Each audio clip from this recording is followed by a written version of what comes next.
अस्सलाम वालेकुम व्यूअर्स, आज के व्लॉग में आपको बताएंगे कि सानिया कारसाज का ड्रॉप सीन हो चुका है और नताशा लंदन जाने के लिए तैयार है। दूसरी तरफ लाहौर में दो बड़े ग्रुप्स की गैंग वॉर जो है उससे असल में फ़ायदा कौन उठा रहा है, ये सारे इंकशाफात करेंगे। मेरे साथ मौजूद हैं मिस्टर फैसल इदरीस भट्ट। अस्सलाम वालेकुम। जी वालेकुम अस्सलाम। भट्ट साहब बताइएगा, सानिया कारसाज में अब क्या हो रहा है? सानिया कारसाज में वही हुआ है जो पाकिस्तान में किसी भी अमीर का के साथ सलूक किया जाता है और कानून जो है उसके आगे नाक की मोम साबित होता है। अभी हालात ये हैं कि रेमंड डेविस का वाक़या आपको याद होगा कि रेमंड डेविस ने लाहौर जेल रोड पे 2 मर्डर किए और उसे बाइज्जत बाकायदा तौर पे उस वक्त के DGISI शुजा पाशा, आपको पता है, अदालत में मौजूद थे और उन्होंने उसको बाइज्जत वहाँ से अमेरिका वापस भिजवाया। उसने अफगानिस्तान में जाके फिर यही काम शुरू कर दिए। मकसद ये है कि नताशा ने जो कारसाज में सानिया किया, जिसमें बाप बेटी को हलाक किया, कुछ लोगों को जख्मी किया, अब नताशा के हवाले से ये इतलात आई हैं कि नताशा के लवाकीन ने फौत शुदगान के लिए दियत यानी कि उसकी कसास जो है वो अदा कर दी है।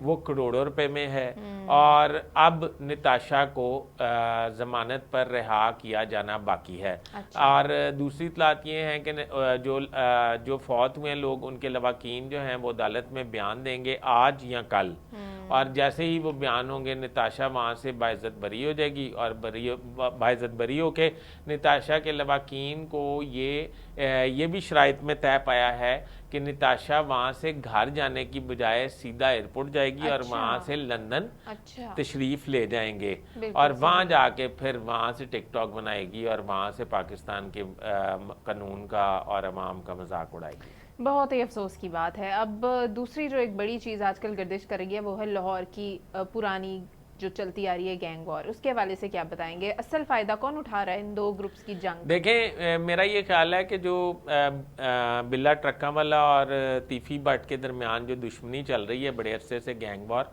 उसमें मेरी इतलात ये हैं कि जो बलाज, अमीर बलाज का मर्डर हुआ है उसमें तीफी भट्ट इन्वॉल्व नहीं था। अब पुलिस इन्वेस्टिगेशन क्या है मैं इसकी बात नहीं कर रहा, मेरी इतलात की बात कर रहा हूं। अच्छा, वो एक बहुत अफसोसनाक सानिया था।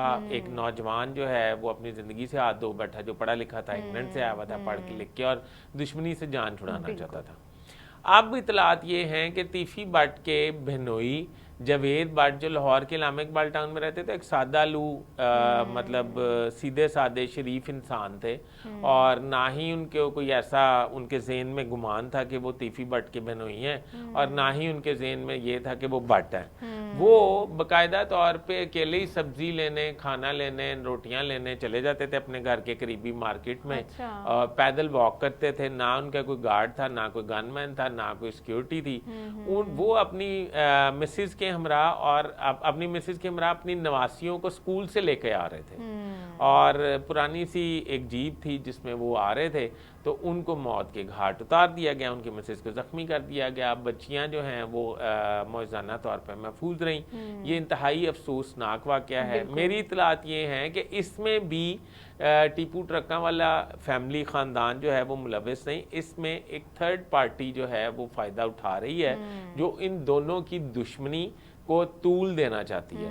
वो पार्टी जो है वो भी लाहौर की है, लाहौर की रहने वाली है और वो लाहौर में इस वक्त गैंग वार में बहुत इन है और इस वक्त वो अमेरिका में बैठ के सारे गैंग्स को और माफिया को ऑपरेट कर रहे हैं। अच्छा। और मेरी इतलात ये हैं कि आने वाले दिनों में साबित हो जाएगा कि ना वो कत्ल इन्होंने किया ना ये कत्ल इन्होंने किया, दोनों कत्ल उन्होंने करवाए। एक इतलात प्रोग्राम से पहले आप ये भी डिस्कस कर रही थी कि ये भी शुबा जाहिर किया जा रहा है कि पुलिस जो है वो स्मार्ट मूव के तौर पे ये काम कर रही है ताकि गैंग वार जो है वो ख़त्म हो सके और जो ऐसे मतलब ख़ानदान है जो डाले गनमैन और दुश्मनियाँ और कब्ज़े भत्ते जिन पे इल्ज़ाम है उनका पाकिस्तान से ख़ात्मा हो सके और पंजाब जो है पुरअमन हो सके। बिल्कुल ठीक है, बहुत शुक्रिया भट्ट साहब। और अपने व्यूअर्स को कहना चाहेंगे हमारे चैनल को लाइक कर दें और सब्सक्राइब भी कर लें, वीडियोज़ को शेयर कर दिया करें और कॉमेंट्स भी कर दिया करें। खुदा हाफिज़।